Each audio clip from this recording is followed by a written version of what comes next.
Siguiendo indicaciones de Mercedes y Mari, tuvimos que se plantearon hacer esta conferencia, digamos, para sustituir a otra que teníamos prevista en otro determinado momento.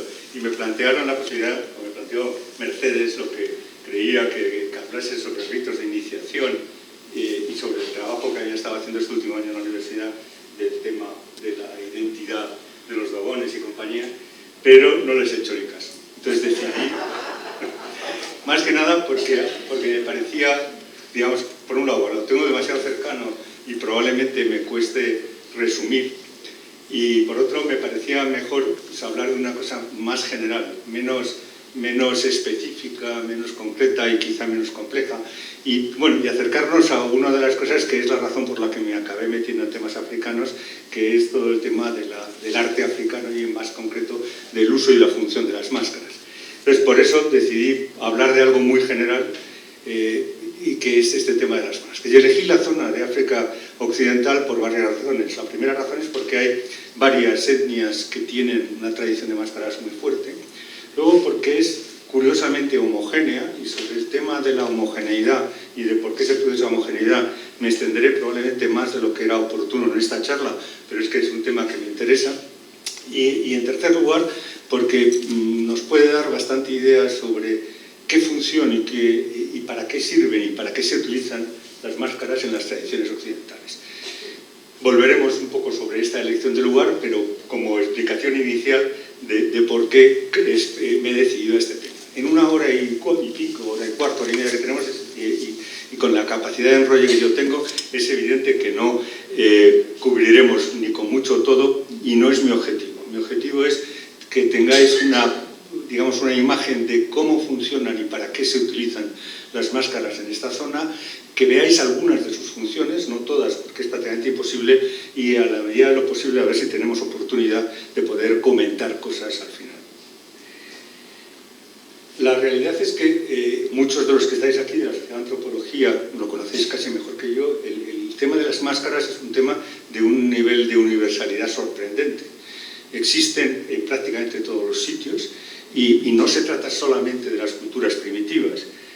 Aquí aparecen unas cuantas ejemplos, parte de ejemplos de mi colección, de máscaras en distintos sitios, como pueden ser la de Papúa Nueva Guinea, que es la zona de Sepik, la de Malasia, en la zona en China, en Japón, en Camboya, en el Tíbet, por abajo las Inuit y digamos, las máscaras de los indios Hopi, las de Guerrero de México, las de Guatemala, de Argentina.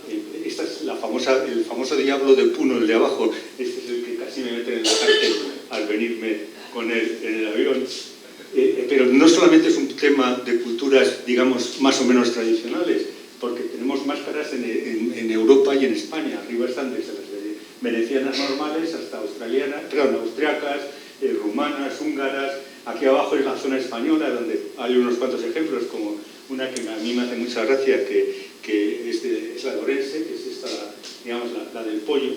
Después las de Silló, las de Camuñas, digamos, también de Orense, de los peuqueiros, o los antrullos estos de León.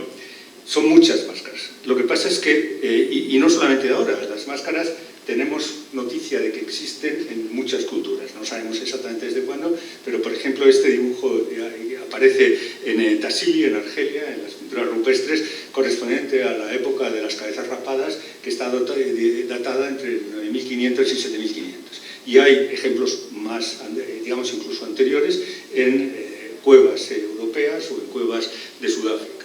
Entonces, en las civilizaciones prehistóricas ya se utilizaban máscaras, pero en todas las civilizaciones históricas que conocemos se han utilizado las máscaras, desde las egipcias, aztecas, mesopotámicas en general. En todas ellas aparece una cierta tradición de máscaras. Parece como si hablásemos de algo que es un fenómeno universal, pero sin embargo el mismo concepto de la máscara y su función es muy distinto en unas culturas y en otras. De hecho, traducir el término máscara en las distintas lenguas es muy complicado, porque es muy difícil que signifique lo mismo que significa para los locales cuando están hablando de máscara. En España el término máscara tiene un elemento de ocultación. De hecho, se habla de desenmascarar algo, cuando se levanta el secreto y se pone a la vista algo que está oculto. Pero en África, por ejemplo, los significados son muy distintos y desde luego nunca tienen ese sentido de ocultación, o prácticamente nunca lo tienen. Para mí la diferencia fundamental entre el uso y la función de las máscaras en distintas culturas tiene que ver básicamente con el nivel de organización de cada una de las sociedades. Un elemento determinante es cómo está establecido el sistema normativo. Entonces, para mí distinguiría dos grandes bloques. Uno, las sociedades normativas, que son sociedades industrializadas, son sociedades con una economía diversificada, que tienen una estructura jerarquizada de mando, tienen estados de un tipo o de otro, me da lo mismo que sean más o menos sofisticados, pero que todas ellas tienen además una normativa escrita, tanto en lo que se refiere a las religiones, que efectivamente siguen manteniendo elementos siempre tradicionales o rituales que vienen históricamente, pero el punto clave desde mi punto de vista es que estamos ante sistemas normativos escritos que siguen una determinada lógica formal, que tienen un planteamiento de racionalidad X y que se corresponden a sociedades en las que existen clases sociales en el sentido marxista, en donde existen medios de producción diversos y ya digo, una economía diversificada. En estas las máscaras son básicamente de dos tipos, pero el más importante son lo que yo llamo máscaras narrativas. Son máscaras que cuentan una historia. Esto es, cuando uno va a una mascarada española, la mayor parte te están contando una historia, la historia del santo que hizo no sé qué, de cómo el pecado se asusta ante la cruz y es salvado por no sé qué. Nadie que está viendo esa mascarada piensa que hay ningún espíritu allí haciendo nada. Sabe que hay un señor que se llama Paco o Pedro o como sea, que está vestido con la máscara y nos está contando una novela, nos está contando una historia. Lo mismo pasa en la mayor cantidad, en casi todas, por no decir en todas, las mascaradas de Asia continental, exceptuando muy probablemente las del área del Tíbet y quizá alguna parte de la India. En todas ellas se está contando una historia, puede ser el Ramayana, puede ser una historia más teatral como puede ser en el teatro o la ópera. Son las máscaras, claramente se sabe que hay un actor que lleva la máscara para hacer un papel y nos cuenta algo que nos quiere transmitir. Junto a esto existen otra serie de máscaras, como pueden ser las máscaras de carnaval o máscaras de finalidad lúdica o de finalidad transgresora, de auténtica ocultación, como decíamos que eso es significado desde el punto de vista español, el término desenmascarar por lo menos. Y lo que intentan es, en esa ocultación, transgredir las normas durante un periodo liminar, como puede ser, ya digo, el de carnaval. Sin embargo, esto no tiene nada que ver con las mascaradas que se producen en las sociedades que yo he decidido llamar tradicionales. En el fondo, cuando digo tradicionales, estoy hablando de sociedades en general no estatales, esto de sociedades no estatalizadas, sino sociedades en las cuales hay liderazgos a nivel o en la esfera de poblados, o de linajes, o de clanes, o de estructuras familiares, pero en donde no hay una jerarquía administrativa que controle, y donde la economía normalmente es agrícola o ganadera recolectora, pero no es una economía diversificada, sino que existen castas específicas para hacer, las tareas artesanales, pero al final no existen clases sociales, vuelvo a repetir, en el sentido marxista. Y en todas ellas, o en casi todas ellas, son ágrafas o cuasiágrafas, esto es, el elemento normativo es siempre la tradición oral, que se rige por unas reglas de lógica radicalmente distintas a las reglas de todos los sistemas normativos que funcionan bajo reglas escritas. Básicamente, las reglas de la tradición oral, en general, tienen más que ver con la poesía o con la magia, porque se manejan sobre la base de los tropos literarios, de las metáforas, las metonimias y las sinécdoques. Esto es, las fórmulas de relación se producen por la cercanía, se producen por la similaridad o se producen porque algo se encuentra conectado con algo por ser parte de ello. Y esas conexiones permiten relaciones mucho más complejas y al mismo tiempo menos científicas y menos prácticas en ciertos modos que las que se producen en los órdenes normativos escritos. Pues bien, las máscaras en este tipo de culturas las he llamado máscaras transformadoras o performativas porque su objetivo no es contar ninguna historia. Su objetivo es afectar a la realidad. Lo que se intenta con estas máscaras es conseguir un objetivo práctico, es que algo pase. Que llueva, que haya fertilidad, que vengan unas buenas cosechas, que se muera Pepito, que no afecte la brujería de no sé qué. Hay un objetivo práctico, se busca una cosa concreta. Y, y esto no nos debe extrañar. Yo recuerdo que cuando estaban mis hijas en el colegio, había algunas madres y padres que cuando sus hijos se examinaban, pues ponían unas velitas y decían, pero si tú eres medio ateo, ponía una velita y rezaba para que sus niños aprobasen. Bueno, eso es, cambiando la velita por la máscara, un elemento performativo en este sentido. Lo que yo intento, no estoy encendiendo una velita porque no veo, no quiero contar ninguna historia, lo que estoy es queriendo que se produzca un resultado. Y esto va a ser la clave en la mayor parte de las sociedades tradicionales. Además de este tipo de máscaras, pues hay montones de otros tipos de máscaras en las sociedades como africanas, de las que no voy a hablar. Hay máscaras cortesanas, máscaras de estatus, máscaras digamos que sirven de amuleto personal, y muchas festivas, satíricas y sobre todo últimamente críticas de crítica política. Pero me voy a referir a las que llamo transformadoras. Y voy a hablar de la zona de África Occidental. Y aquí me voy a enrollar un poquito, no sé cuánto, intentaré controlarme, porque ¿por qué he dicho que esta es una zona homogénea? Cuando tiene más de 300 etnias distintas que tengan tradición de máscaras y se llevan fatal y se pasan la vida y ahora mismo están en ebullición todas peleándose unas con otras. En el fondo tiene mucho que ver con dos fenómenos clave, y es cómo ha evolucionado el poblamiento en todo este área en los últimos 12 milenios y cómo se han ido mezclando las poblaciones. Y me apetecía hablar un poco de esto en la zona que estamos viendo aquí. Podría haber metido, al hablar de África Occidental, podría haber metido Nigeria, pero no he querido meter Nigeria porque Nigeria no me pertenece a este grupo que yo llamo homogéneo. Tiene una tradición enorme de máscaras, interesantísima, pero distinta.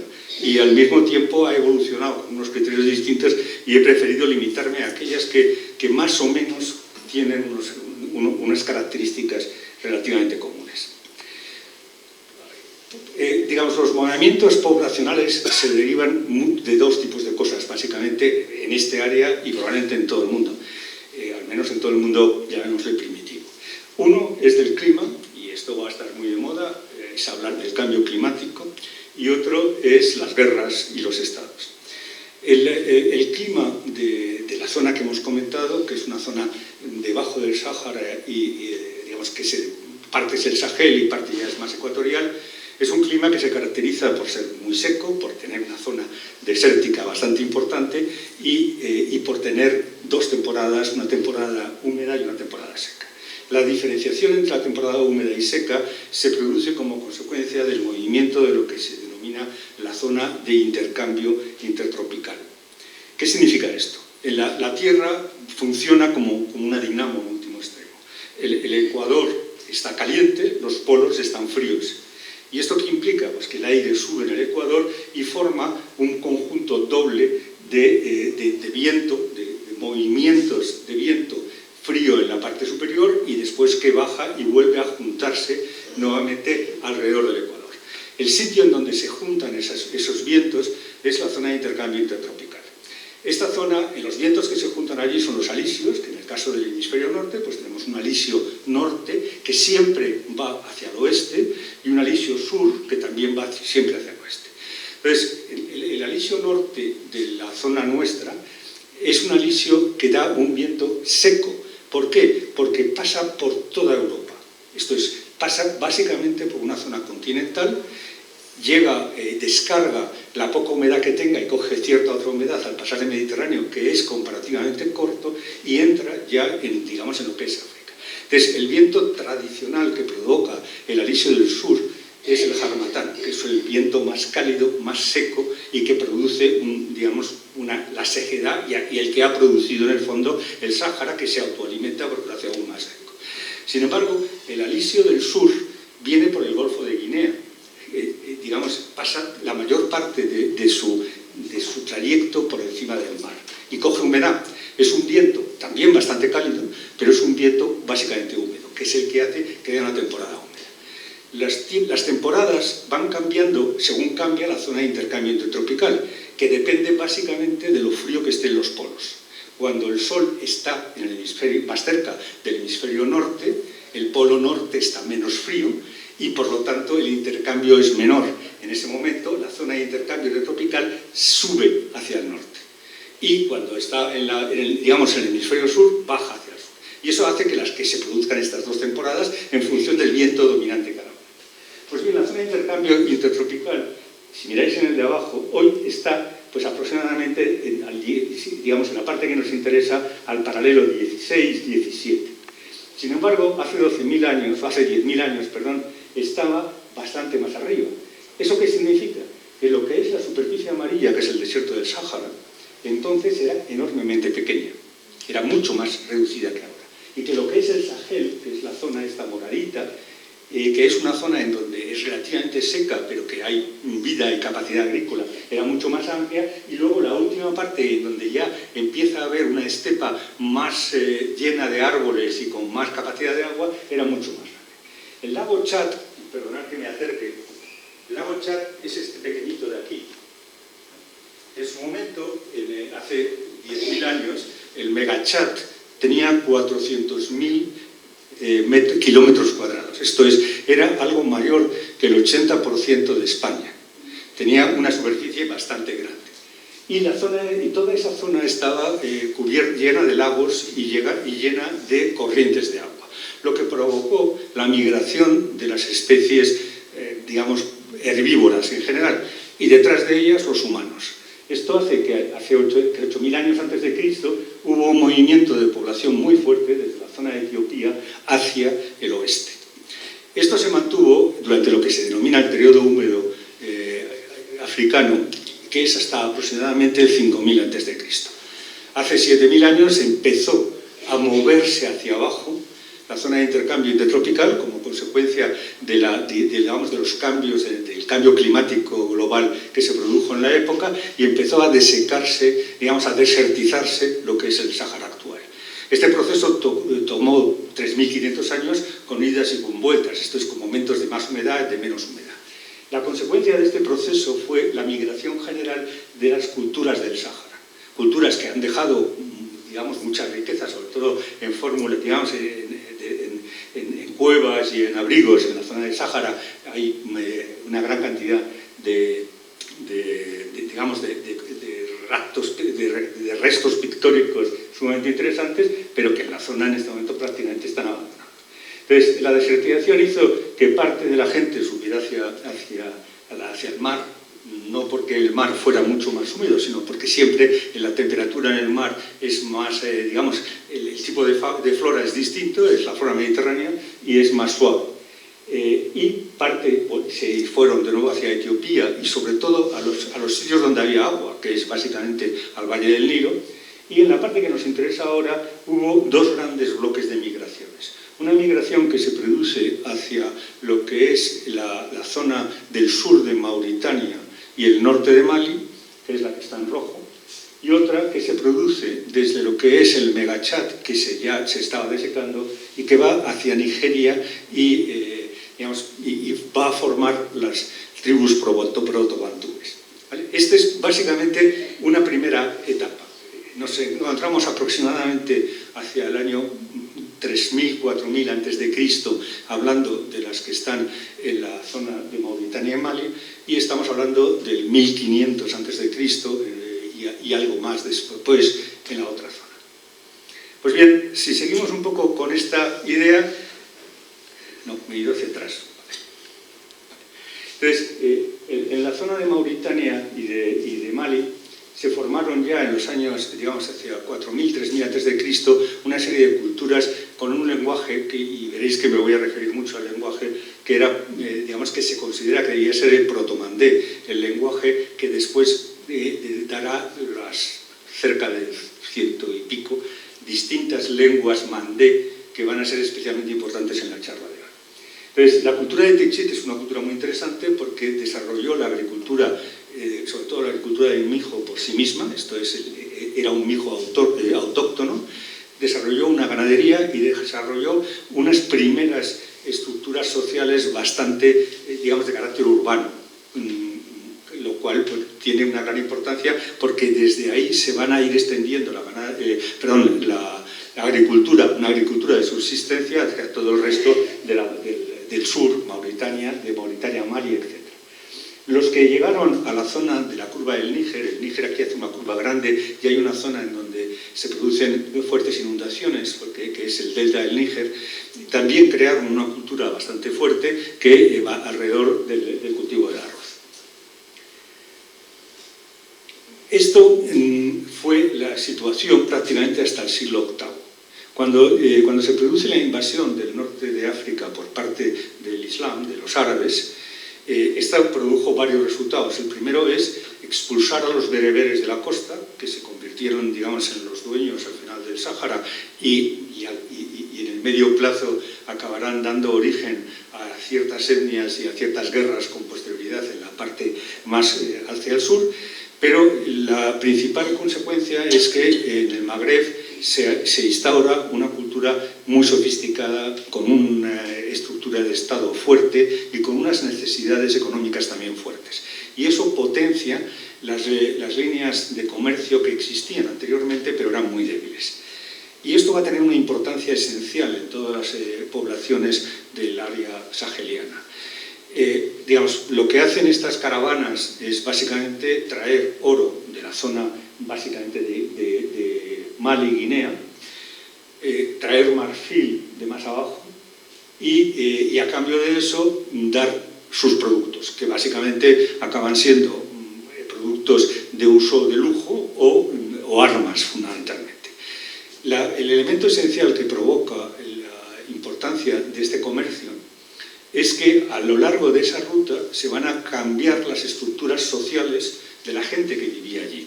Recordemos que la gente que vivía allí era gente que vivía con organizaciones sociales limitadas a pueblos o villas, en general basadas en la existencia de un linaje familiar y de familias extendidas, economía agrícola de subsistencia, con unas castas que estaban dedicadas a determinadas labores, pero sin auténticas clases sociales. ¿Con esto qué pasa? Que los que tienen capacidad de comerciar empiezan a enriquecerse y sobre todo tienen armas, cosa que no tenían con anterioridad. Y surge una casta guerrera y una clase social comercial, con lo cual comienzan a constituirse las bases de los estados tradicionales. Y de hecho en el siglo VIII se produce el nacimiento del imperio Ouagadougou, llamado por nosotros imperio de Ghana, porque resulta que no tiene nada que ver con la Ghana actual, sino que simplemente al emperador le llamaban Ghana, porque significa guerrero de no sé qué. Entonces, pero que fue un imperio relativamente importante, que dura cerca de 3 siglos y pico, y que ocupó pues, prácticamente toda el área más fértil de Mali y parte de Mauritania. Este imperio es un imperio que está dirigido por gente de lengua mandé. Esto es, gente que habla una de las lenguas que existen en nuestros días y que siguen existiendo, como es la sonique. Cuando los almorávides acaban cargándose este imperio, pero surge un nuevo imperio poco después, en el siglo XII, en el siglo XIII, bueno, en el siglo XII empieza a funcionar y en el siglo XIII es cuando se produce, digamos, el Keita es el que conquista y consigue, digamos, que el imperio de Mali, que es probablemente uno de los mayores imperios que ha habido en esta zona, desde luego, en toda la historia, se extienda desde la costa hasta Níger y sea un imperio muy fuerte, muy organizado y muy jerárquico. Al mismo tiempo, las rutas de caravanas que han conseguido demostrar que los que mandan y los que pueden dar el dinero y las armas son musulmanes. Las élites, todas las élites se hacen musulmanas. En el imperio, digamos, de Ghana, el pueblo en general sigue teniendo las religiones tradicionales. En el imperio de Mali cada vez son más reducidas. Pero la segunda consecuencia que produce este hecho es que el Islam empieza a llegar a toda esta zona. En el Islam no pueden ser esclavos los musulmanes. Los que son esclavos son los no musulmanes. Entonces comienzan a haber racias de esclavos, de conquistar un elemento adicional de la exportación, que son los esclavos, en todas las tribus y todas las etnias que tenían religiones tradicionales y que por lo tanto no eran islámicas. Por ejemplo, los que ellos llamaban Habeb, que es los dogones de hoy, o por ejemplo los Bamana, que en ambos son dos términos que se utilizan hoy como términos. Bueno, el de Habeb ya no se utiliza, el de Bamana sí se utiliza para designar una determinada etnia, pero que en realidad era un término genérico que designaba a los no musulmanes. Digamos, los pueblos de origen mandé originales y los que van a seguir posteriormente se caracterizan por lo que comentaba anteriormente, por una economía basada en la economía de subsistencia, una ausencia de castas sociales. Pero es increíble que pueda existir una sociedad sin riqueza. Y no era una sociedad sin riqueza. Había ricos y menos ricos. La gran riqueza estaba en la posesión de mano de obra. La propiedad era y sigue siendo en muchas de estas sociedades más o menos comunal. Ya desde la independencia y desde la conquista europea esto cada vez se ha ido promoviendo más una propiedad privada, pero la propiedad en casi todas estas culturas era una propiedad común porque había muy poquito que repartir. El jefe de linaje es el que repartía y te decía qué parte podías cultivar y de qué manera. La riqueza estaba en tener mano de obra. ¿Y tener mano de obra en qué consistía? Pues en tener mujeres que tuvieran hijos y en quedarse con los hijos y que estuvieran controlados. La estructura social se basaba en que existían dos clases oprimidas. Una, las mujeres que se compraban y se vendían en estructuras patrilineales, en estructuras poligámicas, y donde la mujer, al ser patrilineal, la herencia viene por vía paterna, con lo cual la propiedad de la mujer se limita en términos generales a los objetos de uso cotidiano que puede dejar a otras mujeres de su propio elemento. Pero es más importante el hecho de que prácticamente todas las culturas mandés son patrilocales. ¿Qué significa patrilocal? Que los matrimonios siempre tienen que ser exógamos, nadie se puede casar dentro de su propio linaje, y la mujer va a vivir al linaje del marido, con lo cual queda completamente aislada. Esto es, la posibilidad de crear alianzas dentro de este juego es muy reducida. Y al mismo tiempo se generan una gran cantidad de elementos, de tabús y de elementos sociales para controlar, el rol de la mujer. Y el segundo elemento es los hijos. Estas son sociedades gerontocráticas, en donde funcionan por clases de edad, donde el más joven debe obedecer y trabajar y hacer lo que diga el más viejo. Y la esposa la elegirá el mayor de cada linaje. Esta estructura va a ser muy importante para entender cómo funcionan las mascaradas y cuál es su rol y su elemento esencial. Lógicamente, cuando de repente la importancia no está en que soy más viejo y que por lo tanto puedo tener más mujeres y tengo más hijos, sino en que tengo el fusil más grande, la estructura de poder cambia. Y por ello, cuando llegan las estructuras más o menos estatalizadas, se modifican sustancialmente estas relaciones de poder. En el otro lado, en el este... sigo con los mandé. ¿Qué pasa con los mandé? Cuando cae el imperio de Ghana, en primer lugar, hacia el siglo XI, y después, sobre todo, cuando se desarrolla el imperio de Mali y empiezan a coger esclavos en todas las zonas, y cuando se desata el imperio de Mali y surgen unos reinos que se pelean entre ellos, que son los reinos Bamana, hay montones de gente que migra, que decide que no quiere ser esclavo, que quiere huir del Islam o simplemente que quiere comer. Y esas migraciones se producen de pueblos mandés, se producen masivamente, desde el siglo entre el XI y hasta el XVIII se siguen produciendo.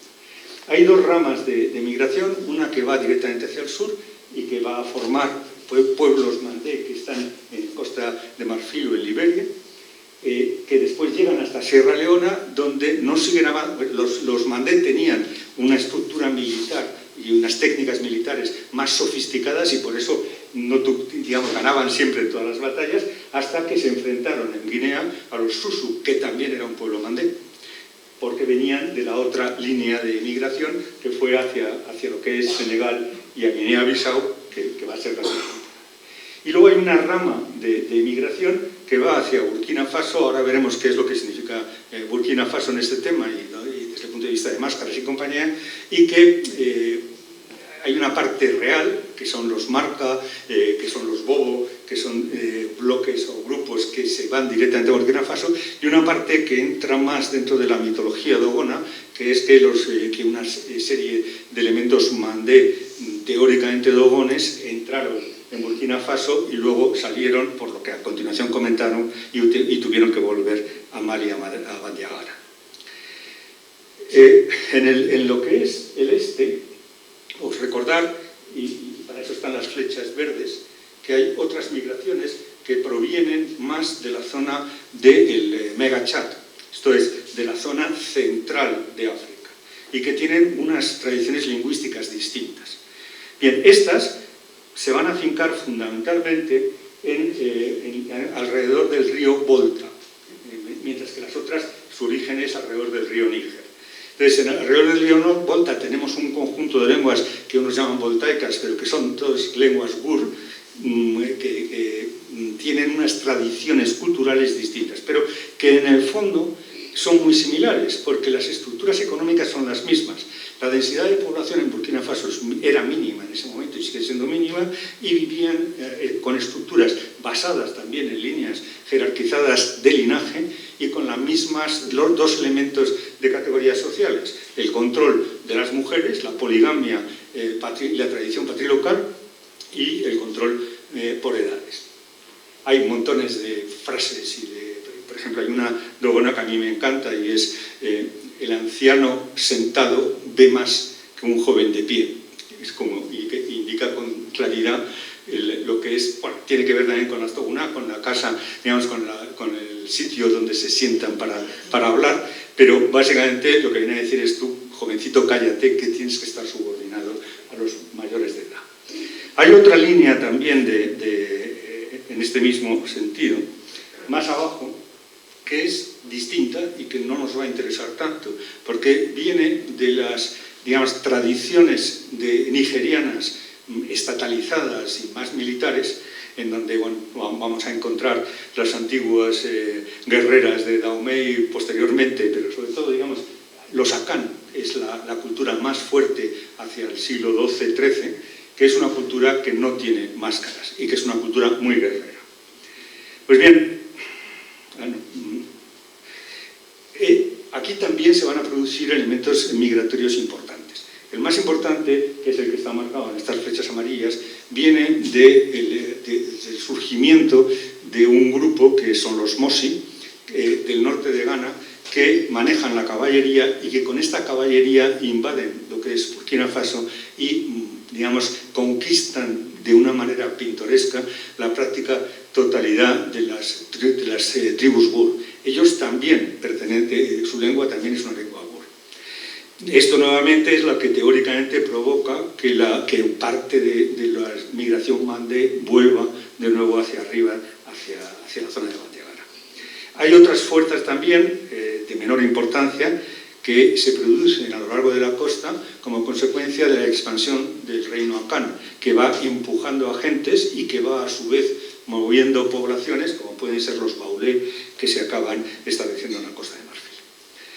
Pues bien, esto nos da un panorama que es el panorama actual de las lenguas que se hablan en esta zona, y que hablar de lengua y etnia no es lo mismo, son dos cosas distintas, pero es un buen indicador de qué tipo de relaciones hay. Si veis, digamos, en el norte existen básicamente, digamos, las poblaciones del Magreb, que hablan berebere, árabe o elementos, digamos, distintas lenguas semejantes o derivadas del árabe. Las que están en verde son lenguas atlánticas de culturas muy islamizadas, como es el wolof o el fulani. En ninguna de ellas vamos a encontrar una tradición de máscaras importante. En la mayor parte es inexistente, no existe ninguna máscara. Pero, entre otras cosas, porque el Islam prohíbe, digamos, representaciones de este tipo. Pero fuera de ello, si vemos toda la parte más occidental, está en rosa, que es las lenguas mandé, que hay muchos tipos distintos, y la otra parte es las lenguas bur, las lenguas voltaicas. Y abajo están lenguas bantoides, lo que llaman bantoide occidental, que es, digamos, que son las que provienen, digamos, de Lacan y de las migraciones que hablábamos antes del Chad. Todo esto ha provocado en el ámbito de las máscaras digamos, la existencia de varias tradiciones y de grandes mezcolanzas. Tenemos por un lado el centro de la familia Mandé, que se encuentra, digamos, en el área de Mali, en donde vamos a encontrar varias, la Malinke, las Mande, digamos, es el centro de todas las culturas y estas son culturas que todas ellas tienen tradiciones de máscaras.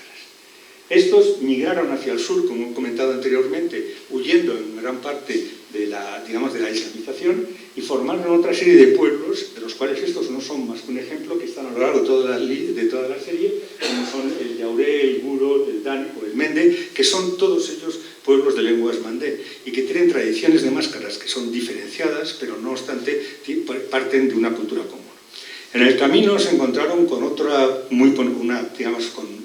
una etnia muy conocida, que son los Senufo, que no es una lengua mandé, sino que es una lengua propia del tipo Gur, pero sin embargo la influencia que tuvieron los Malinke y los Bambara sobre ellos es muy grande y por ello casi se pueden pertenecer al mismo grupo. También influyeron en los Baulé, que es una lengua akan y que por tanto no tiene tradiciones de máscara, pero que al llegar cerca de los Guru y los Yauré robaron, digamos, o se impregnaron de sus tradiciones y hoy tienen máscaras que son muy parecidas a ciertas máscaras guru, como son las máscaras redondas o las máscaras de cara, y que la tradición es una tradición realmente mandé.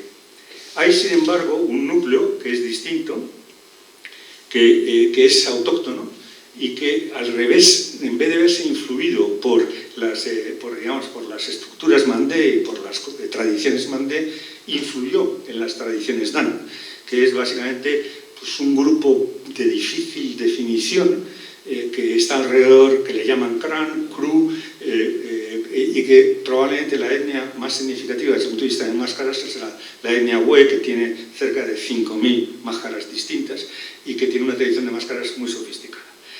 Casi todos estos nombres y casi todas estas etnias son inventos de los occidentales o de los musulmanes. Entonces, cuando hablamos de los Bambara, o Bamana, que es que los dos nombres, ya digo, esto significaba no islámicos, no era un grupo definido. Lo que pasa es que cuando llegan, primero, que los musulmanes los llaman así. Segundo, que cuando llegan los franceses como los ingleses optan con políticas muy distintas, pero por la misma cosa, que es favorecer a un grupo social que ellos consideran que es un grupo social relativamente jerarquizado y que por lo tanto es más controlable, para que controle a los demás. Y esto le pasó a los Bamana, que ya cuando llegaron los franceses tenían bastante fuerza porque habían tenido previamente el Imperio Segú. Y se creó una etnia que después, con la independencia, con el nacionalismo, hoy se ha convertido en una auténtica identidad. Todas las identidades son mentira. Todas las identidades son sociales, nos las hemos construido sobre la base de nuestros propios mitos. Y aquí es un ejemplo meridiano, aunque para mí es mucho más interesante el ejemplo de Ogón. Pero lo mismo pasa, por ejemplo, con la etnia Bete.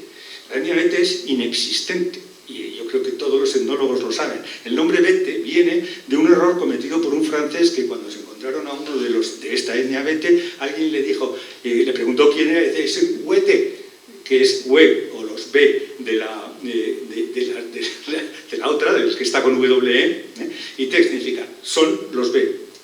Y como entendió Bete, pues se quedaron con Bete. Y en los Bete incluyen a cerca de 93 grupos distintos, cuya unidad es muy poco definida, pero hoy en todos los libros aparecen los Bete como una categoría.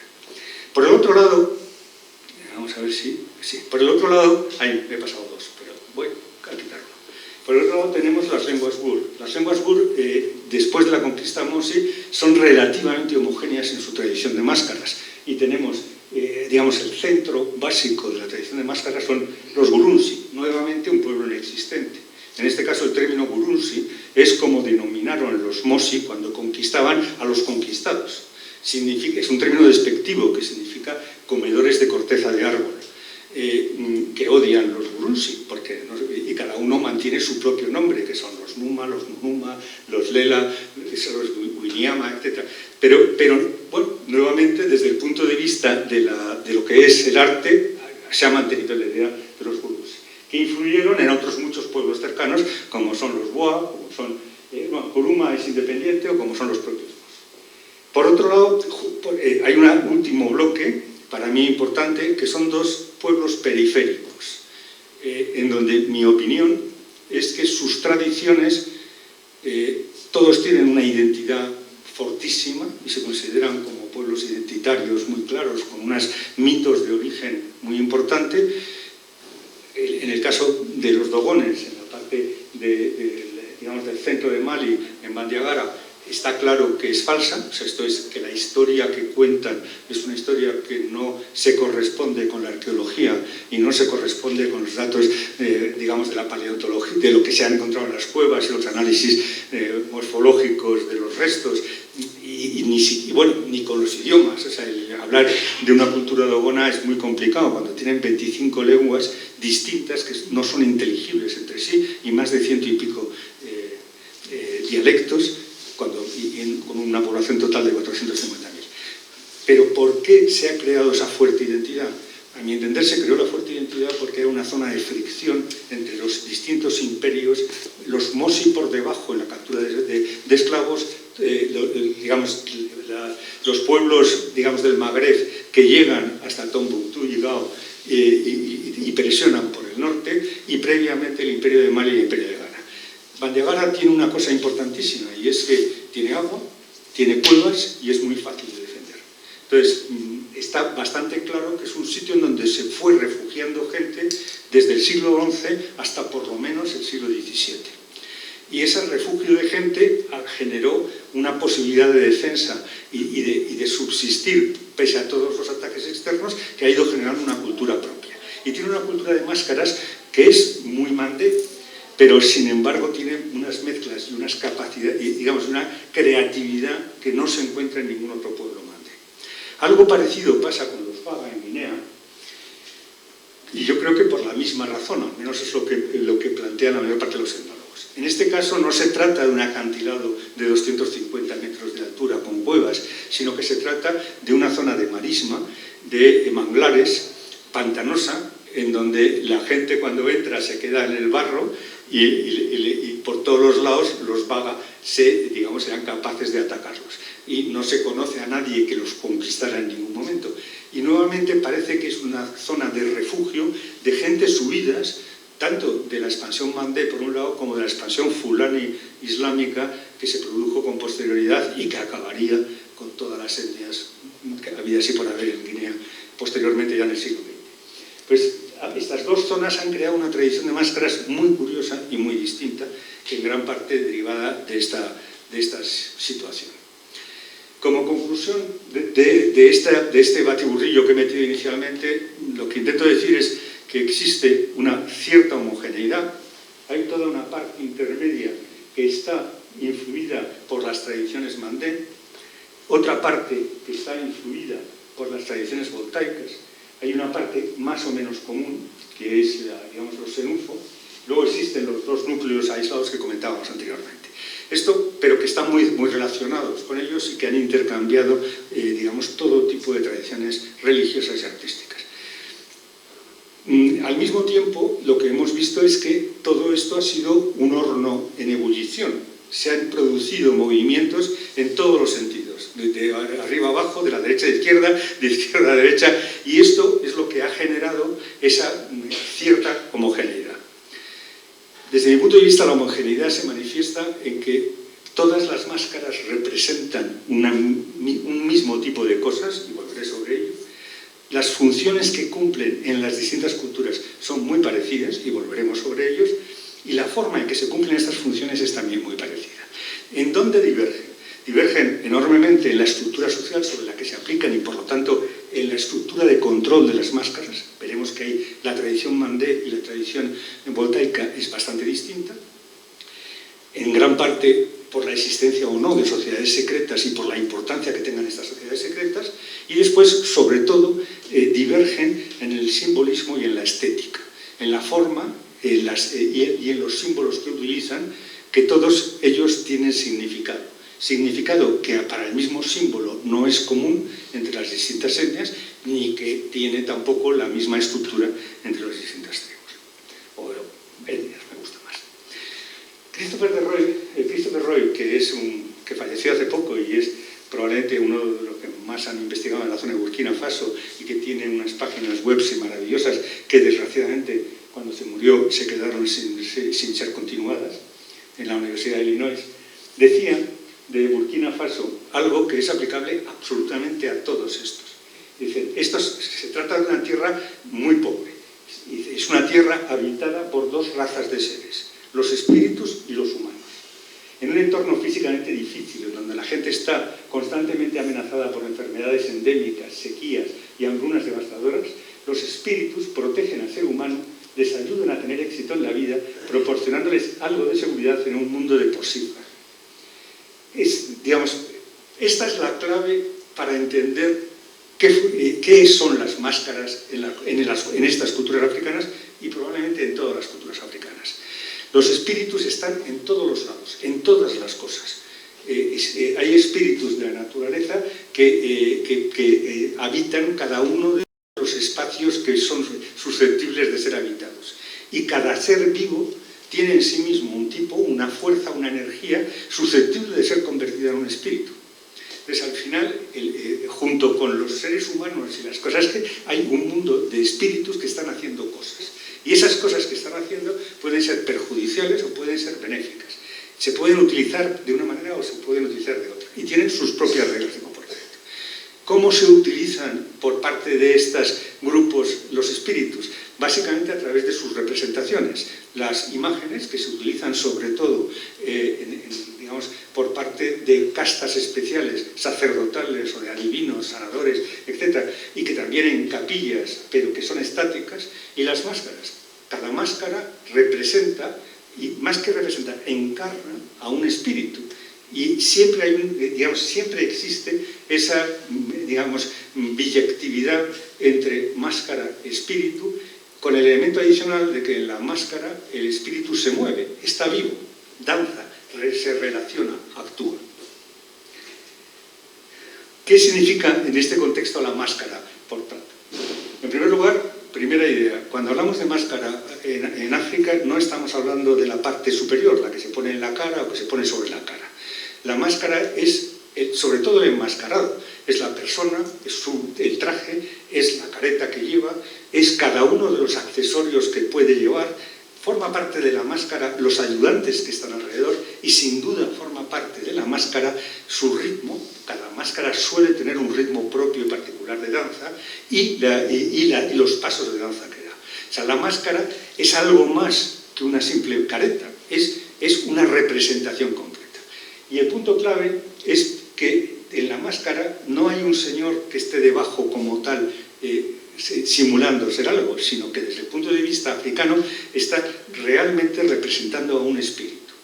El espíritu, que hay muchos tipos de espíritus, y luego veremos básicamente, y comentaremos más sobre este tema, pero realmente lo que se está es diciendo, usted que espíritu del agua que está representado por la máscara Nahuantantai, por ejemplo, entre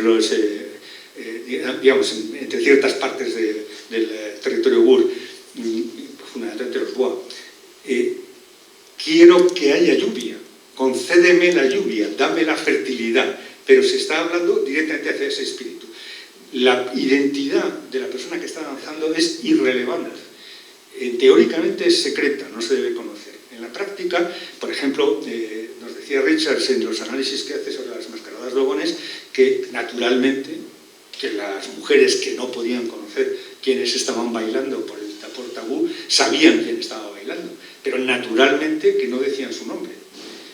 Otra cosa distinta es que cuando fueran a la cocina y estuvieran juntas dirían, pues Pepito lo ha hecho muy bien, Pero el tabú y la idea es que es irrelevante quién es el que esté representando, porque al final su papel es ser tomado, como quien dice, por el espíritu para hacer las cosas que debe hacer ese espíritu.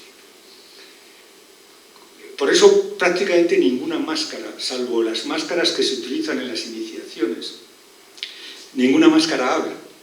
El hablar de las máscaras suele ser distinto. Primero, la máscara habla a través de sus símbolos, la máscara habla por su movimiento, la máscara habla por su danza.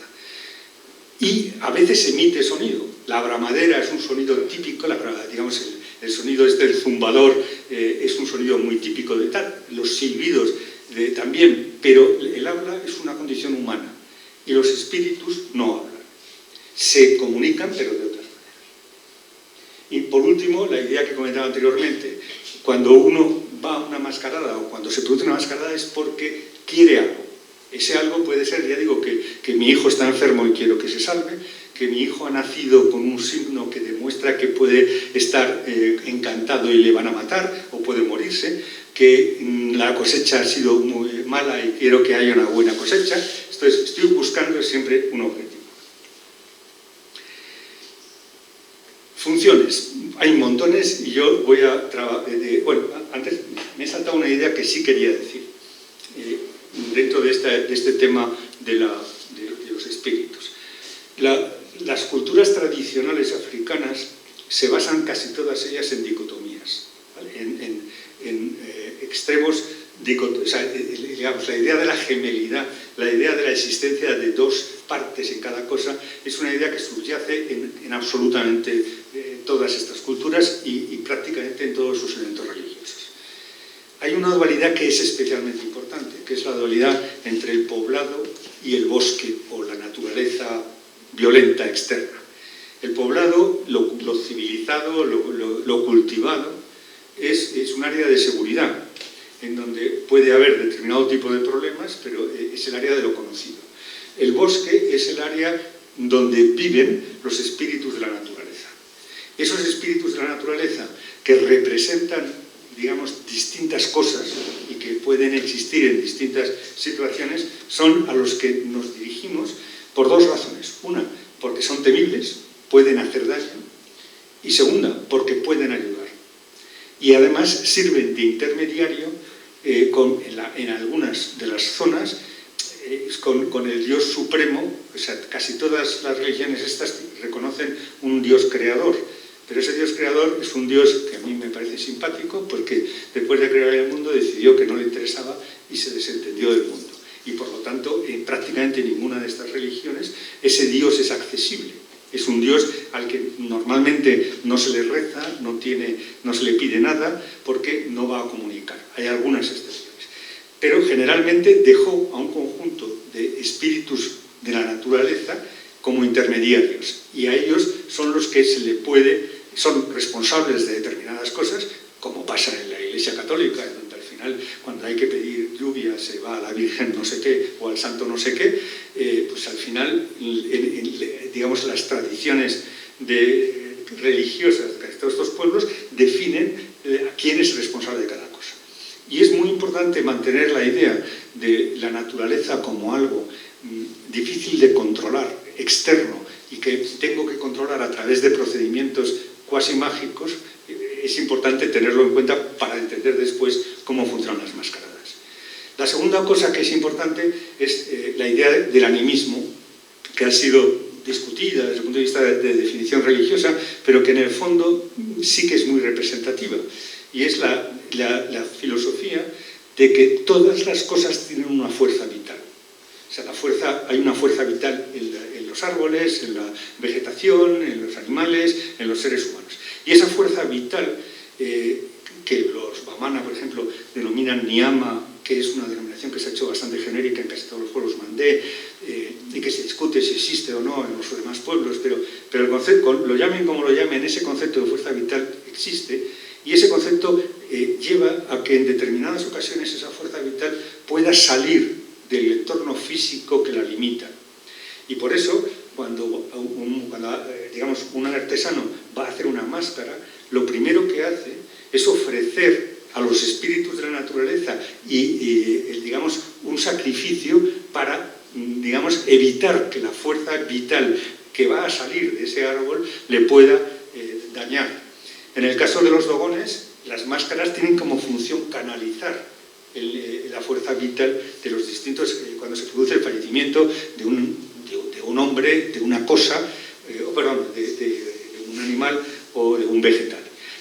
Mantener la idea de que prácticamente todo tiene un alma. Ya el concepto alma es un concepto que me gusta menos para esto porque tiene muchas connotaciones y por eso prefiero el concepto de fuerza vital, pero que esa fuerza vital es susceptible de manifestarse incluso cuando algo muere y tiene que canalizarse, porque si no se canaliza adecuadamente siempre es dañina, porque digamos, al haberle roto la relación con el subyacente en donde estaba, siempre puede originar un daño. Entonces, muchos rituales están encaminados a canalizar esa fuerza vital en la forma en que se considere más adecuada para que produzca resultados positivos y no negativos. Todas las cosas pueden producir resultados negativos y positivos. Volvemos un poco al tema de la dicotomía. No existe ningún espíritu bueno ni ningún espíritu malo. En general, en casi ninguna de estas religiones. Hay algunos muy malos, o fundamentalmente malos. Puede ser, por ejemplo, el Yulú en los dogones. Pues es un espíritu que es un poco cabroncete en general y que originó todos los males del mundo según las distintas cosmogonías dogonas. Pero, sin embargo, es la clave, por ejemplo, para las técnicas adivinatorias, puede funcionar en sentido positivo en muchos otros casos. Entonces, al final, casi todo siempre tiene dos aspectos y un poco lo que intenta hacer las máscaras es canalizarlo en la dirección positiva para la comunidad. Bueno, decíamos, rituales. Voy a hablar básicamente, si no me enrollo demasiado, y estoy enrollándome demasiado, intentaré coger alguno nada más, de tres tipos de rituales, ¿no? Los rituales que tienen que ver con la fertilidad, con los rituales agrícolas, pero que se juntan muchas cosas, que normalmente, por ejemplo, hay rituales de carácter público que se celebran una o dos veces al año y que tienen que ver con agradecer la cosecha o pedir que haya una buena cosecha o pedir que haya lluvia o cuestiones de este tipo. Pero al mismo tiempo estos rituales, prácticamente todos, y volvemos a lo de la metáfora y metonimia, tienen que ver con la fertilidad humana. Esto es, al final, el principio es el mismo. Aquello que hace crecer el campo, hace crecer la cría, digamos, en el útero materno.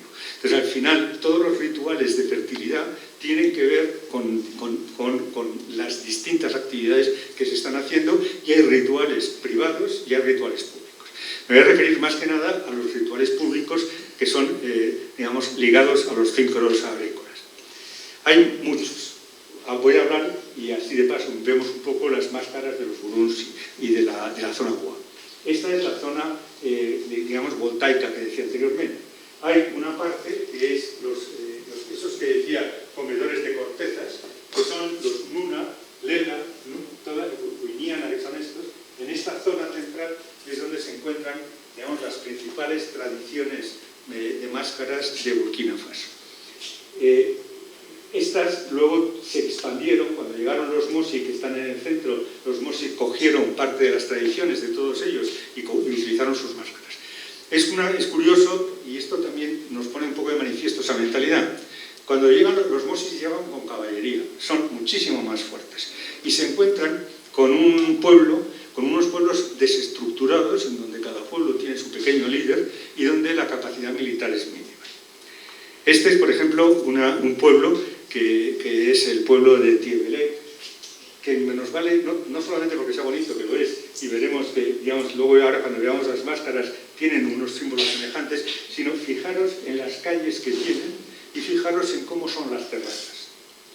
De encima de cada terraza hay un pequeño banquete, digamos una pequeña parte superior y se hacen muchas cosas en esas terrazas. Cuando llegan los Mosi, llegan con su caballería y se encuentran a los Gurunsi, que tenían una gran tradición mágica de máscaras y que les consiguen pararles en casi todos los sitios, porque cuando entran, o sea, no consiguen evitar que destruyan sus campos de labranza, consiguen evitar que conquisten sus pueblos, porque cuando entran en estas calles les machacan, se suben a las terrazas y les desmontan del caballo.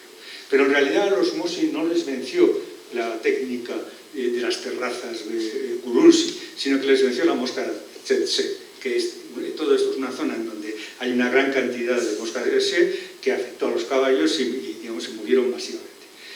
Los Mosi pensaron que esto era magia y por tanto los Gurunsi se convirtieron en el pueblo de la magia. De hecho, otra de las versiones de la traducción del nombre suyo es aquellos a los que el hierro no mata, pero es bastante discutible esa traducción. Entonces, lo que sí que es un hecho es que los los Mosi, cuando llegan a esta zona, deciden mantener el poder religioso en los antiguos, en los que vivían allí, que eran los llamados Yonse, que significa exactamente eso, los antiguos. Y estos van a ser los que siguen controlando la tierra y los que controlan todas las ceremonias religiosas, porque la magia Gurunsi se considera importante, mientras que el poder político lo tienen los Napunse, que son los antiguos Mosi. Las máscaras Gurunsi son máscaras de familia, son máscaras de linaje, pertenecen a un determinado linaje. Hay normalmente dos tipos de máscaras: las máscaras más sagradas, que son las máscaras Rank, que se considera, que significa que han descendido del cielo, y que tienen que ver con un episodio de la vida del creador del linaje o de uno de los principales antepasados del linaje. Son elementos todos ellos míticos, tienen que ver con hechos que les pasaron, que consideran que es la intervención de un espíritu, y representan a ese espíritu y a la tradición de normas que se generaron como consecuencia de ese espíritu. Entonces, no sé, ejemplos, pues hay una máscara de cocodrilo, que es una máscara, digamos, de las sagradas, en donde el antepasado pues estaba cazando y de repente se encontró que estaba al lado de un lago en donde había un cocodrilo que estaba allí, un hipopótamo quería comérselo y el cocodrilo le abrió las fauces, él se metió dentro, le protegió y entonces sabía, claro, que no era un cocodrilo de verdad, porque el cocodrilo de verdad se lo había comido, sino que era un espíritu que le estaba protegiendo. Entonces, la máscara de cocodrilo es el elemento totémico de toda esa familia, de todo ese linaje. Y es una máscara sagrada que se mantiene, se repinta todos los años, la mantienen en lo que es el altar de la familia, se baila solo en estas fiestas anuales y en los demás se conserva dentro de su altar junto con otros elementos mágicos de la familia. El segundo bloque de máscaras son máscaras creadas por personas, miembros de la familia. Normalmente mantienen una semejanza en el simbolismo, porque como veremos, el simbolismo que tienen casi todas estas máscaras lo que establece es las normas de comportamiento que deben tener los miembros de la familia. Y la iniciación en la etnia Gurunsi va encaminada a que conozcan estas normas de funcionamiento que se representan en las máscaras. Pero el resto de las máscaras lo que representan es necesidades concretas de miembros de la familia, que a través de una comunicación, generalmente en un episodio en el campo, en las fuerzas de la naturaleza o durmiendo, que es como se manifiestan los espíritus, pues ha visto que la manera de conseguir tener un hijo es hacer una máscara que tenga tal condición, encarga la máscara, y esta no es una máscara sagrada, es una máscara personal que pasará a su hijo cuando fallezca y que normalmente acabará también siendo, digamos, mantenida en la casa familiar. Pero es importante esta idea, son máscaras de carácter personal. En su religión existe nuevamente un dios que no aparece por ningún lado, que corrió el mundo y dejó el mundo en equilibrio, pero el equilibrio, que es también otra idea importante en casi todas estas etnias, el equilibrio es inestable. Cualquier transgresión de las normas implica automáticamente que se desequilibra el mundo y hay que hacer algo para equilibrarlo. Y ese algo se hace a través de los espíritus. El dios Ji de los Gur se marchó, dejó de mirar en esta tierra, pero dejó un espíritu, que es el espíritu Su, que es el espíritu de las máscaras, y que está representado por el altar que está detrás de la máscara de búfalo. Esta es una máscara de un niño. La otra máscara, que es una máscara mía, es una máscara Nonuma, que tiene un poco las características típicas de estas máscaras, que todas ellas tienen tres colores, que son el blanco, el negro y el rojo. Cada uno representa una cosa distinta. El blanco representa justo lo malo, no porque los blancos seamos malos en general, sino porque ellos son negros. Entonces el blanco lo que representa es la falta de conocimiento, la juventud, la muerte, mientras que el negro lo que representa normalmente es la sabiduría, es el conocimiento, es el equilibrio. Y el rojo son las fuerzas de la naturaleza. Este representa a un calao, que es un pájaro enormemente simbólico, sobre todo en las tribus mandé. Digamos, en la cosmogonía mandé, el calao pica en la frente del hombre primigenio y le infunde el conocimiento y la palabra. Entonces, luego, adicionalmente, los calaos son animales, digamos, que forman parejas muy estables y que cuidan mucho de sus crías. Y por ello se consideran emblemas de la familia, de la fecundidad, etc. Bueno, entonces, vamos a ver si me quedará alguna posibilidad. Una vez al año se realiza una fiesta para dar gracias, digamos, por la cosecha recién recogida, la de anterior, y se hace justo en la temporada seca para pedir buenas cosechas y pedir lluvia y otras muchas cosas.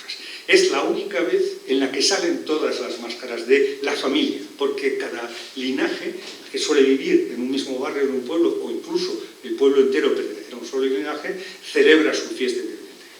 El primer acto de este es la entrada al poblado, que vamos a ver si se toca, en donde las máscaras han estado previamente digamos, en el bosque, se han estado preparando en el bosque, las han estado repintando. Si veis, y soy capaz de pararos. La primera máscara que hay aquí, que es una máscara digamos, de plancha, que se llama, es una máscara sagrada. En este pueblo había dos máscaras sagradas, una que es esta y otra que veremos después, que es una máscara de calao. Veis que tienen muchos dibujos, luego analizaremos un poco más cómo funcionan, y los dibujos tienen un significado específico para cada familia. Forman las reglas de comportamiento de los miembros de la familia, tal y como fueron dictadas por el espíritu tutelar. Detrás de él vienen el resto de máscaras, que son máscaras de otros miembros de la familia, que han ido haciendo a lo largo del tiempo. Algunas serán de 2 o 3 generaciones, otras serán de ayer. Todas ellas se repintan anualmente. Los trajes son trajes de cáñamo, de fibra de cáñamo, que son teñidos. Y los que llevan bastones, normalmente, es porque aquí hay dos tipos de máscaras. Máscaras que representan animales o máscaras que representan seres espirituales más complejos, que pueden tener o no elementos animales, como son las de plata. Los palos, además de servirles para apoyarse en la danza, cosa que por eso lo tienen prácticamente todos, normalmente representan las patas delanteras de los animales cuadrúpedos. Los animales nunca son un solo animal, siempre tienen mezclas.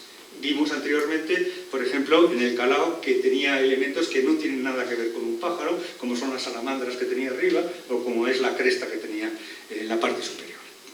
Bien, después entran todos, decíamos, y la fiesta dura 3-4 días. Previamente se prepara mucha cerveza, la gente bebe todo lo que puede y más, y cuando entran en el poblado, las máscaras principales, las máscaras sagradas, se dirigen a la terraza de la casa de las máscaras. Este es un poblado, no es tan bonito como el que hemos visto antes, pero la estructura de las casas son parecidas. Bien, en la terraza de la casa de las máscaras de la familia baila la máscara principal, la máscara sagrada. Ahí digo cada una de estas cosas, y luego ahora cuando vayamos a una boa que yo creo que nos es más clara, hablamos del significado de cada una de las cosas. Esta es una máscara abstracta que tiene elementos animales, como es el pico, que es nuevamente el pico del calao, elementos cuasi humanos, como puede ser la boca, unidos a otros elementos radicalmente abstractos, y arriba tiene 4 personajes que tienen que ver con el mito fundacional de esa familia. En este otro, vamos a ver si lo consigo, que salga también. No sé, no. Espera un segundito.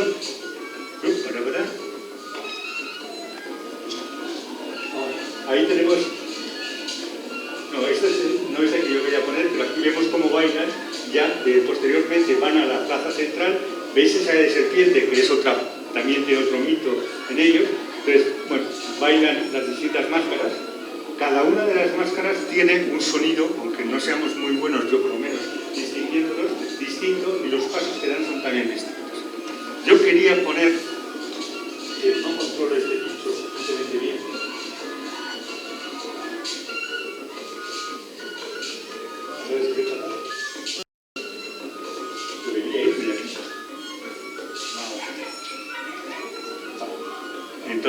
me he ido a los bois, que no quiero ir a los bois. Ah, los bois es lo que estábamos viendo ahora, perdón.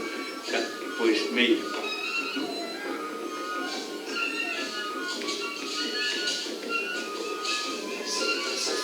Yo quería ver esta. La música no sé si es la del anterior. Esta es el calao, que os comentaba. Fijaros que cuando está bailando tiene al lado sentada la otra máscara sagrada. Estas son las dos máscaras sagradas de esa familia. Entonces son las dos que están bailando, posteriormente vendrán rodadas. Como decía anteriormente, duran 3 días las celebraciones y acaban pues, con una marcha triunfal. Vamos a ver si soy capaz de que se pare.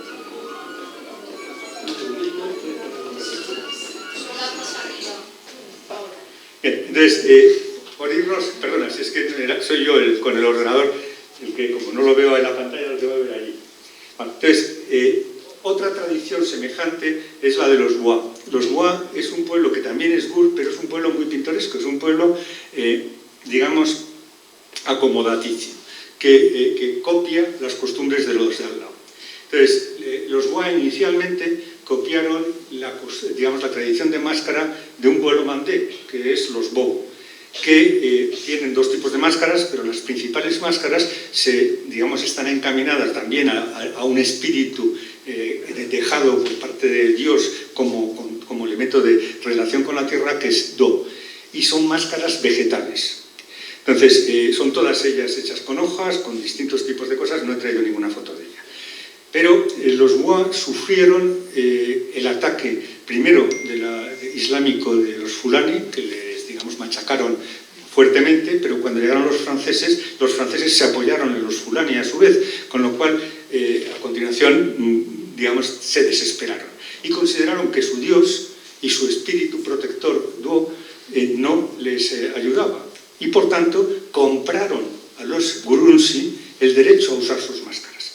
Todas las máscaras bois son relativamente recientes, de mediados del 19 o posteriores, y provienen de una compra física de las máscaras porque el espíritu suyo no les era capaces de defender, y sin embargo los gurús sí tenían magia y habían sido capaces de defenderse. Entonces las máscaras bois son una cierta elaboración. Las máscaras de los bois del sur, los del norte siguen manteniendo su tradición, son una elaboración de...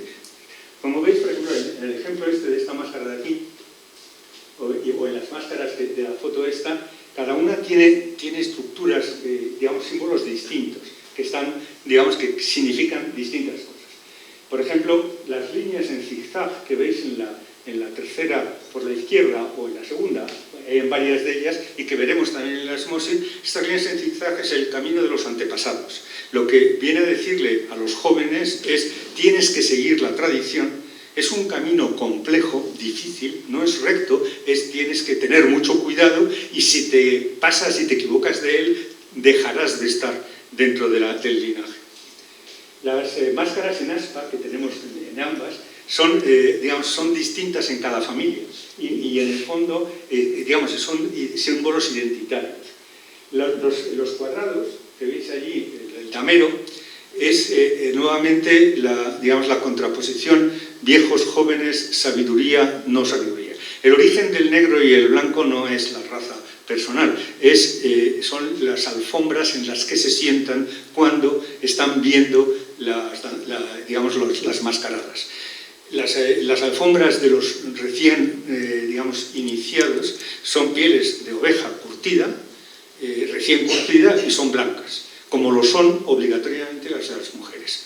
Con el tiempo, estas, sé que todos los años se lavan, pero se mantienen, para evitar que los insectos se las coman, se mantienen en las cocinas con el humo y van cogiendo porquería, simplemente, y acaban siendo muy negras. Entonces, una alfombra negra implica muchos años desde la iniciación, señal de sabiduría y conocimiento.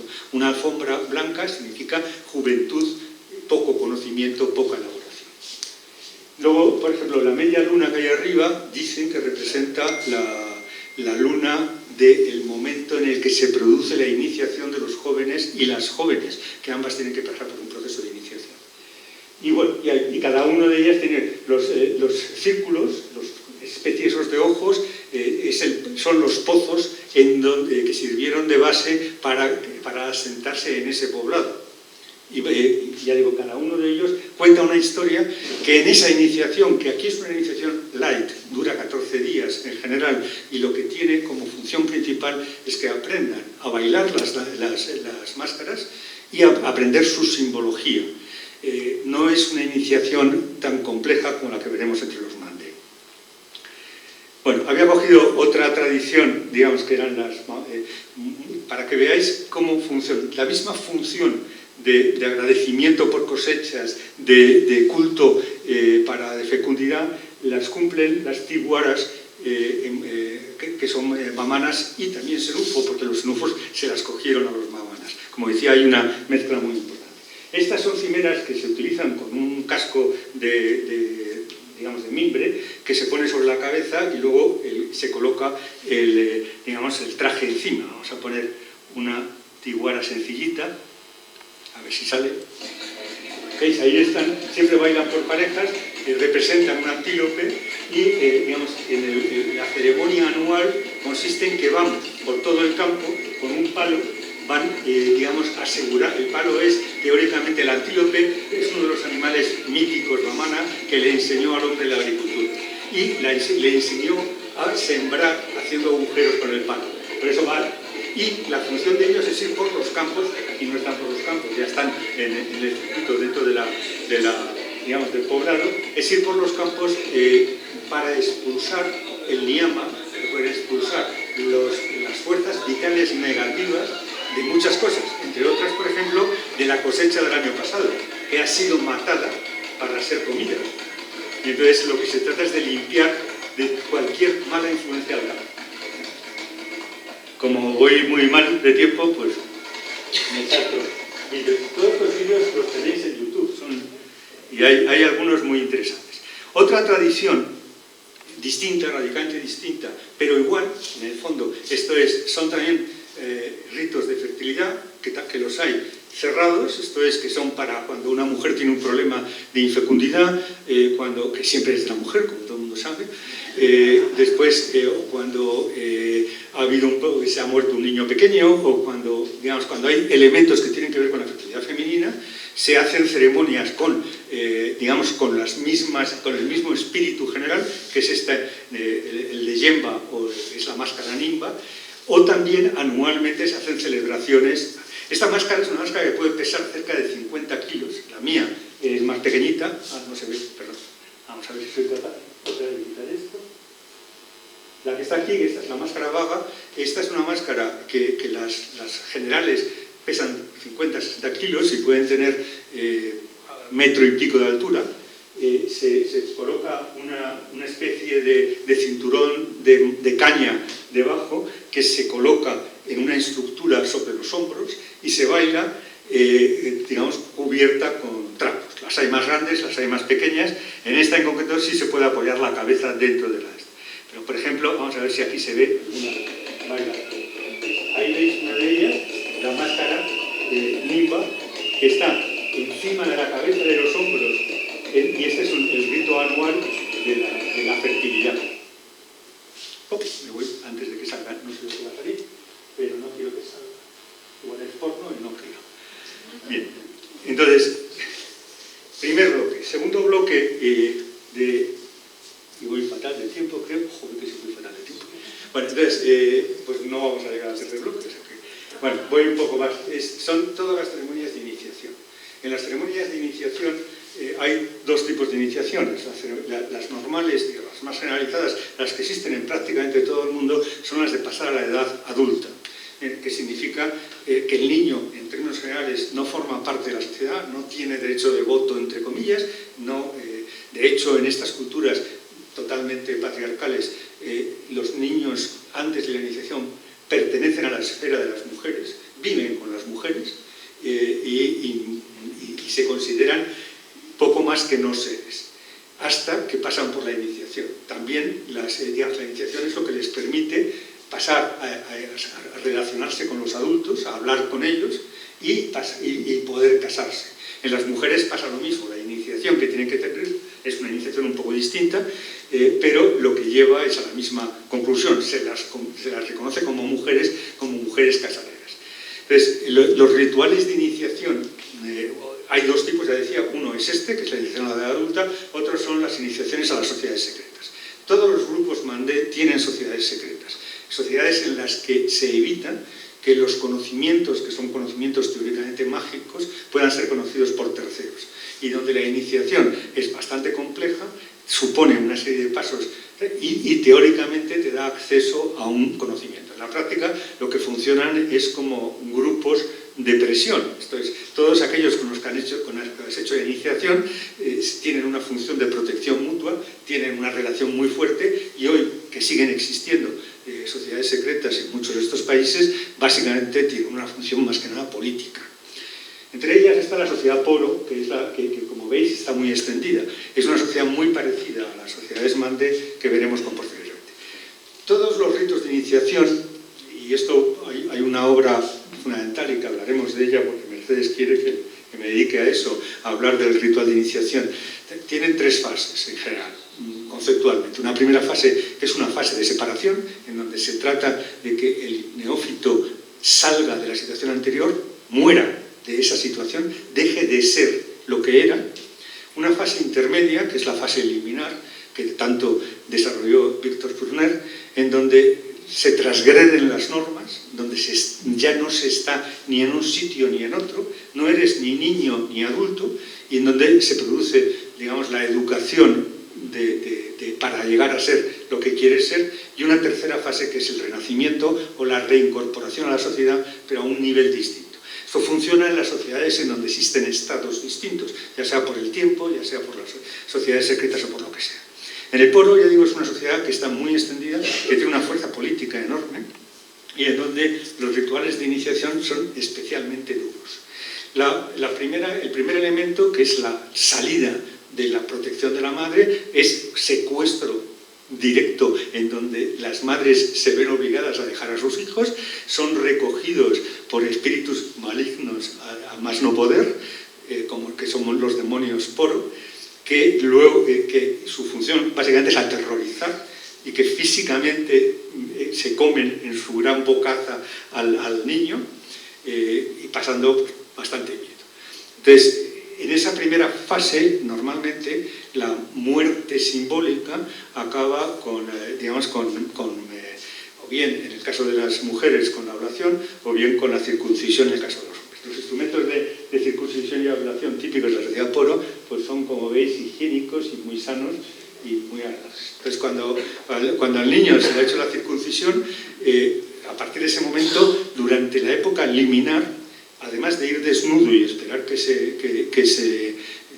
cure, con algunas cosas que le dan, hierbas, etc., pues es un momento muy importante en el que se le dan las enseñanzas, pero en donde, como no es ni niño ni adulto, tiene capacidad para hacer transgresiones que no permitirían hacer a ningún niño o que no permitirían hacer a ningún adulto. Y como tiene que hacer transgresiones, por ejemplo, entre los Poro, una de las cosas es que tiene que comer lo que él consiga, cazándolo o robándolo. Y es una etapa de transformación en donde, adicionalmente, con máscaras también, con los distintos máscaras Poro, se le van enseñando normas de conducta y se generan los vínculos entre los miembros de una misma clase de edad. Estos son otras máscaras de demonio Poro que se utilizan en las iniciaciones. No son exclusivas. Esta es una máscara de Anglais, que es una máscara de los Dan. Los Dan tienen muchas máscaras distintas, pero básicamente las máscaras de espíritu de Glé son las máscaras típicas de la iniciación. Hay varios tipos. La de Anglais es de forma femenina, baila con características femeninas y teóricamente es la que dirige la iniciación. La Douglé es la máscara masculina, más bien con tendencias asesinas y militares. Cuando acaba la iniciación, pues vuelven los muchachos hechos unos zorros, habiendo aprendido a manejar las máscaras y conociendo la cultura local, vuelven al pueblo con un nombre distinto, el nombre Poro que se les ha dado en esa comunidad, porque han muerto como niños y nacen como adultos, y son recibidos en su pueblo como si fueran nuevos. Muchas ocasiones ni reconocen, digamos, hacen como si no reconocieran a la madre, desde luego se tienen un nombre distinto. Las sociedades secretas tienen también sistemas de iniciación, cada uno de ellas dependiendo de los que sean. Entre los Vamana, que son los que, digamos, han generado casi toda la cultura mandé, hay muchas sociedades secretas, depende de cada zona. En algunas zonas vamanas, como los Miniana, solo tienen una sociedad, que es la sociedad Yo, que tiene varios niveles, hasta 8 niveles distintos, y se va pasando de uno a otro en su formación. Entre los Vamana de la zona de Segú hay hasta 6 sociedades secretas distintas y cada una tiene sus propias connotaciones y sus propias normas. La primera sociedad por la que se entra es la Entomo. Esta es una máscara de Entomo de la zona Marca del Norte, que es con las visiones, digamos, con las cosas de metal. Las máscaras en tomo, hay 2 tipos de máscaras en tomo, unas que tienen cuernos, digamos, en un número que depende, dicen unos del nivel de iniciación, dicen otros en función del género de la máscara, que si son 3 o 6 es femenina, si son 4 o 8 me parece que es masculina, y si son otro número me parece que es mixta. Y otro tipo de máscara, que no es la máscara en tono de cuernos, es la que tiene una figura animal, que siempre es una figura androide, esto es que tiene elementos masculinos y elementos femeninos. En esta época, digamos, la primera iniciación, que es esta, va encaminada a crear la cultura del secreto. Uno de los elementos clave de estas máscaras es que todas ellas tienen la boca cerrada. El objetivo es enfatizar el silencio. Y de hecho, las máscaras que les educan procuran, o sea, mantener ese silencio, y todas les castigan si emiten cualquier sonido. Porque lo que se trata en esta primera etapa es de digamos, aprender los elementos básicos o la importancia del silencio. Otra sociedad, que es el siguiente paso, es la sociedad Core. Esta ya tiene una iniciación que se realiza en el bosque directamente, y en ella se utilizan máscaras animales con distintas finalidades. Unas son para que no las, digamos, para reflejar características que no debes tener, como es esta, que es la Suruku, que es una máscara de hiena. La hiena se considera que es glotona, asesina y de poca confianza, y es lo que tienen que evitar. Hay otras máscaras más positivas, como es la de león, etc. Otra sociedad importante es la Kono. La Kono, ya entramos en lo que es la típica sociedad secreta, digamos, mandé, que es una sociedad cerrada a todos los que no han sido iniciados, cerrada a las mujeres, y que mantiene un elemento enorme de terror en relación con aquellos que incumplan los mandamientos de secreto. La foto que estáis viendo es una foto muy típica de los occidentales.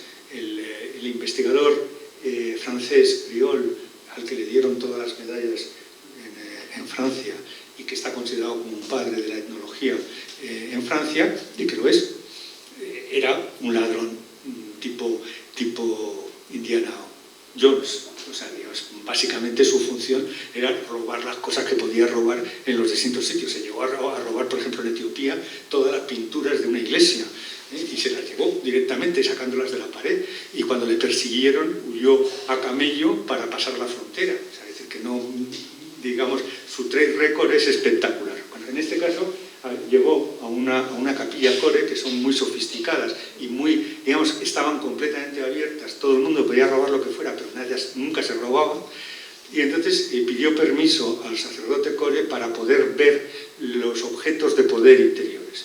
Y en principio se lo dio, pero tenía que hacer unos sacrificios de unas gallinas y unas cosas, y el que tenía que entrar tenía que ser un miembro de la sociedad Core.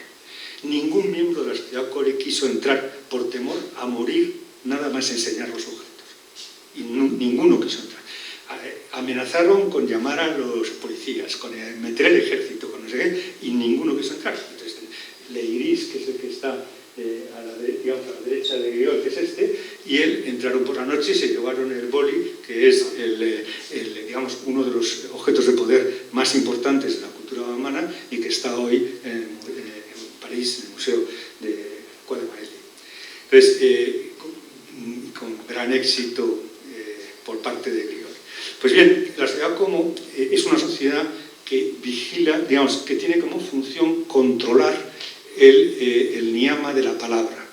Entonces, de aquí salen los consejeros de los jefes, de aquí salen los griots, los bardos que cantan, digamos, y básicamente, digo, su función es controlar las palabras y controlar, digamos, la fuerza vital que se deriva de la palabra. Sus máscaras son unas máscaras digamos, muy características, porque son máscaras sin grandes adornos, con un hocico muy grande y con orejas muy grandes, porque tiene que ser capaz de controlar la palabra y tiene que ser capaz de controlar y oír los sonidos sagrados.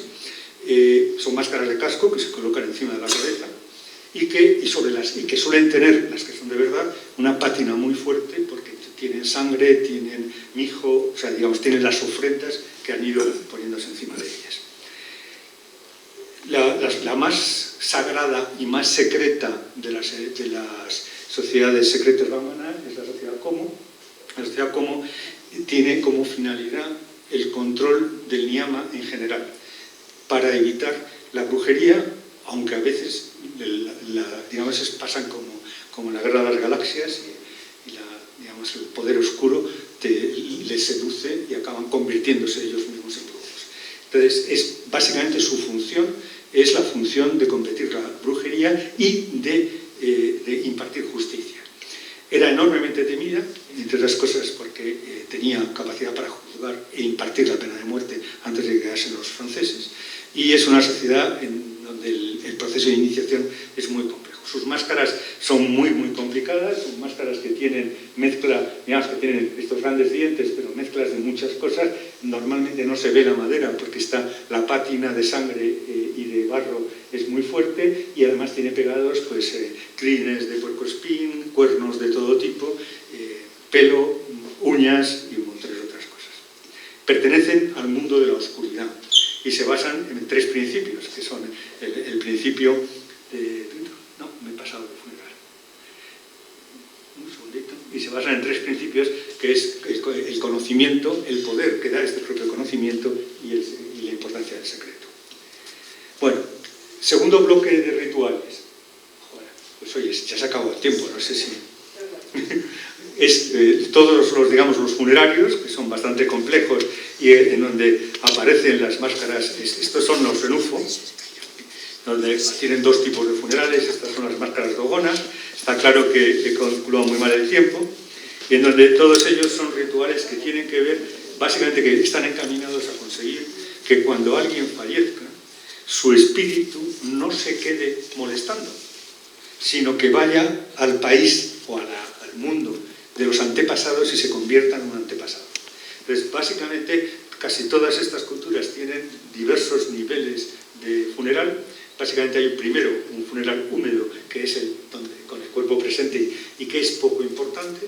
Luego tienen unos funerales que se celebran unos meses más tarde, cuando ha habido tiempo para llamar a todos los familiares de todos los sitios y conseguir el dinero para hacer las fiestas, que son en donde aparecen las máscaras y que tienen como finalidad demostrarle al niyama del fallecido que hay cariño, que le quieren, que no, en una palabra, que no se quede allí molestando nuevamente, y ayudarla a marcharse. Y en ocasiones, sobre todo los dogones, tienen una siguiente fase, que es la fase de terminación del duelo, que es la dama, que se celebra cada 10-13 años en honor de todos los que han fallecido, de todos los miembros de la sociedad de máscaras que han fallecido desde la dama anterior, y su finalidad básica es conseguir, digamos, ayudarles a que encuentren la tranquilidad y vayan al país de los antepasados y se conviertan en un antepasado. Los antepasados son importantísimos porque son los auténticos intermediarios con los espíritus, y por lo tanto cada familia tiene generalmente un culto a sus antepasados. Quería comentar también, bueno, el último tema ya lo dejo ese por completo, que es el tema de la mujer, que algo hemos comentado, pero sí decir que todas las máscaras en todas las sociedades las bailan hombres, aunque muchas de ellas son femeninas. Las mujeres suelen tener prohibido ver o tocar las máscaras, no tanto en la zona Gur, en donde digamos, las ceremonias son mucho más públicas, como en las demás. Cierto que este tema del secreto y de las mujeres y de los niños es muy matizable, pero al final sí que forma parte de su propia filosofía estructural. No obstante, muchas máscaras, ya digo, tienen elementos femeninos y se bailan con elementos femeninos. En el caso de los dogones, las máscaras las trajeron las mujeres. y que intentaron controlar a los hombres con ellas hasta que se las robaron. Y hay toda una tradición y mucho transvestismo, sobre todo en la ceremonia principal, que es el sigi. Y algo parecido pasa también en la cultura senufo y en algunas de las culturas oceanas. Hay toda una teoría indicando que el elemento básico de estas filosofías es, digamos, apropiarse de la capacidad generatriz de la mujer y digamos, reforzar la dependencia de la mujer frente al hombre y del joven frente al viejo. Hay alguna excepción, y es esta, y con ello acabo, que es la sociedad Sande, o Bundu, que es una sociedad que digamos que se produce en varias zonas, pero sobre todo en la zona Mende, que es la que está en Sierra Leona, en donde también existe la sociedad Poro que hemos comentado antes. Esta es una sociedad estrictamente femenina, esto es, todos sus miembros son femeninos y bailan máscaras que son también de carácter femenino.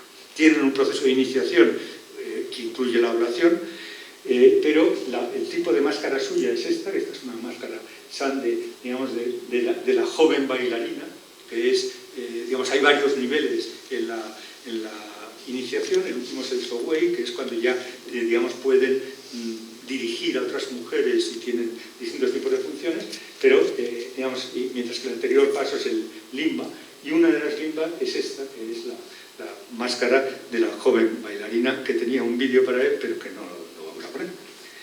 Y nada más, porque lo último que quería decir es que todo esto es una simplificación, que es mucho más complejo este mundo, y que hoy han cambiado mucho las cosas, pero esto ya lo hablaremos otro día.